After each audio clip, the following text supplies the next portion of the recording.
بسم اللہ الرحمن الرحیم۔ السلام علیکم ویورز، کیا حال ہے؟ امید ہے آپ خیریت سے ہوں گے۔ آج میں آپ کو بھینسوں کے متعلق معلومات دوں گا کہ کون کون سی بھینس رکھنی ہے، کس نسل کی بھینس وہ ہمیں رکھنی چاہیے، پالنی چاہیے۔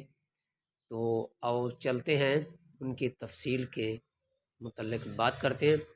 بھینسوں کی کئی نسلیں ہوتی ہیں جو اپنے دودھ کی پیداوار کے لیے بہت مشہور ہوتی ہیں۔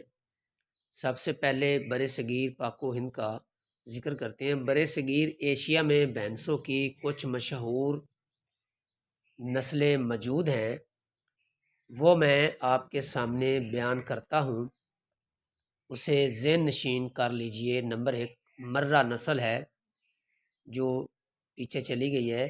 مرہ نسل اصل میں بھارت کے شہر ہریانہ میں پائی جاتی ہے اور اپنے دودھ کا زیادہ پیداوار کے لیے بہت مشہور ہے اور بہت اچھی اور اعلیٰ کوالٹی کی یہ بھینس ہے جو انڈیا میں پائی جاتی ہے۔ وہ عام طور پر سیاہ گہرے بھورے رنگ کی بھینس ہوتی ہے اور خوبصورتی میں نمایاں مقام رکھتی ہے، اور ان کی ایک نشانی یہ بھی ہے کہ ان کی پیٹھ پر ایک الگ کوبڑ ہوتا ہے۔ یہ انڈیا میں پائی جانے والی ایک نسل ہے۔ آپ کو بتانی ہے جو پاکستان میں بھی موجود ہے، لیکن نمبر 2 نیلی راوی نسل کی بھینس برصغیر پاک و ہند میں اس وقت ہندوستان میں بہت زیادہ وہ نسل مشہور ہے، راوی کی نسل۔ اس نسل کا تعلق پاکستان سے ہے اور اس کے دودھ کی پیداوار پوری دنیا میں قدرتی طور پر زیادہ پائی جاتی ہے۔ وہ عام طور پر سفید نشانات کے ساتھ ساتھ سیاہ رنگ کی بھی ہوتی ہے اور بہت خوبصورت یہ ہوتی ہے۔ یہ پاکستان میں نیلی کی نسل مشہور ہے۔ ادھر ہیڈ سلیمان کی طرف نیلی کا علاقہ ہے، وہاں یہ پائی جاتی ہے، اور ان کا سر لمبا اور چوڑا ہوتا ہے۔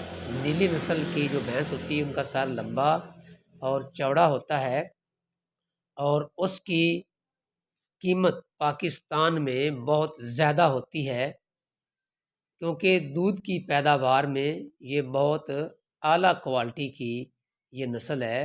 جو نیلی کی نسل ہے پاکستان میں یہ سب سے زیادہ پائی جاتی ہے، اور لوگ اسے شوق سے خریدتے ہیں، پالتے ہیں، کیونکہ ان بھینسوں کا دودھ بہت زیادہ ہوتا ہے اور خوبصورت بہت ہوتی ہے۔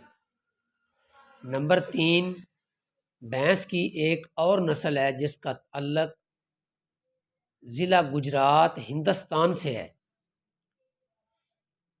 اور یہ اپنی دودھ کی پیداوار میں ایک اعلیٰ مقام رکھتی ہے اور بہت زیادہ گجرات ہندوستان میں یہ نسل مشہور ہے اور یہ انڈیا میں پائی جاتی ہے۔ یہ بھینس عام طور پر سیاہ رنگ کی ہوتی ہے اور خوبصورت ہوتی ہے، اور اس کے جو سینگ ہوتے ہیں وہ خمدار ہوتے ہیں۔ جو انڈیا میں یہ نسل پائی جاتی ہے جس کا تعلق گجرات ہندوستان سے ہے، اس کے جو سینگ ہوتے ہیں وہ خمدار ہوتے ہیں اور دودھ میں بھی اعلیٰ مقام رکھتی ہے۔ بھینسوں کی ایک اور نسل ہے نمبر 4، وہ ہے بنی نسل۔ اس کا نام ہے بنی نسل، اور اس کا تعلق بھی گجرات ہندوستان سے ہے، اور یہ بھی نسل بہت اچھی ہے اور بہت زیادہ مشہور ہے، اور اس کی بھی دودھ کی پیداوار بہت زیادہ ہے۔ سوچ سے زیادہ ہے۔ یہ نسل انڈیا میں پائی جاتی ہے اور وہ عام طور پر ہلکے چوڑے اور سفید رنگ کی یہ ہوتی ہے، اور ان کے جو سینگ ہوتے ہیں وہ بڑے لمبے ہوتے ہیں اور خمیدہ سینگ ہوتے ہیں، اور یہ بڑی پیاری نسل ہے۔ یہ انڈیا میں پائی جاتی ہے۔ اگر آپ کو موقع ملے تو انڈیا سے اگر کوئی منگوا سکتا ہے تو یہ جینون نسل منگوائیں اور اس کی نشو و نما کریں اور دودھ کی پیداوار میں اضافہ کریں۔ نسلی چیز نسلی ہی ہوتی ہے۔ ایک اور نسل ہے، اب اس کا ذکر کرتے ہیں، وہ ہے بحیرہ روم کی بھینس ہے جو اٹلی میں پائی جاتی ہے، اور اس کی دودھ کی پیداوار کے لیے بہت لوگ تگ و دو کرتے ہیں، اور دودھ کی پیداوار کی بدولت ہی وہ بہت زیادہ بحیرہ روم اٹلی میں مشہور ہے۔ یہ نسل بھی عام طور پر کالی اور سرمئی رنگ کی ہوتی ہے، اور ان کی بڑی پٹھوں کی ساخت ہوتی ہے۔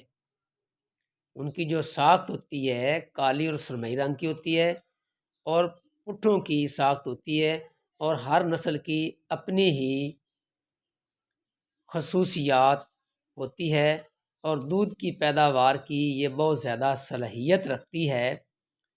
تو ہمیں بھینس رکھتے وقت خیال کرنا چاہیے کہ اچھی نسل کی بھینس ہو، چاہے مہنگی ہو، اور اس کا دودھ کا پیدا کرنے کا ریکارڈ ہو، اچھا ہو، خوبصورت ہو، اور اپنے علاقے کی آب و ہوا کے مطابق جانور رکھنا چاہیے۔ بھینس کی دودھ کی پیداوار بڑھانے کے لیے کیا ہمیں طریقہ اپنانا چاہیے؟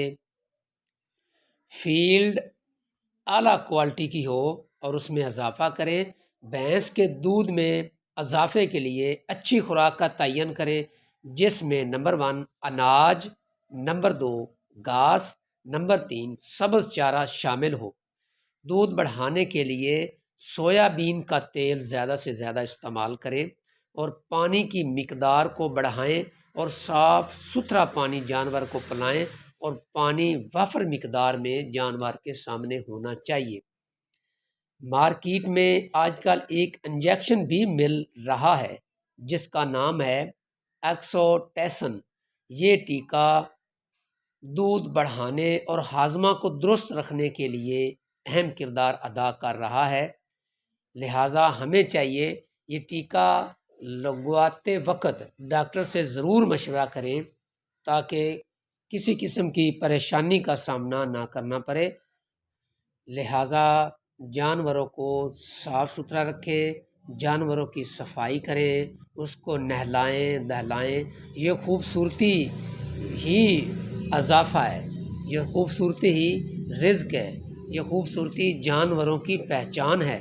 تو صاف ستھرا ماحول ہوگا تو عوام نفرت نہیں کرے گی، اور جب نفرت نہیں کرے گی تو وہ دعا دے گی، جب دعا دے گی تو دودھ میں دعاؤں سے بھی اضافہ ہو جاتا ہے۔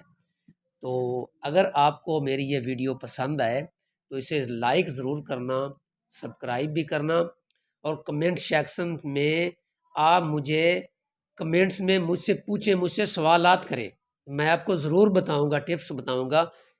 تو آخر میں آپ سے اجازت چاہتا ہوں۔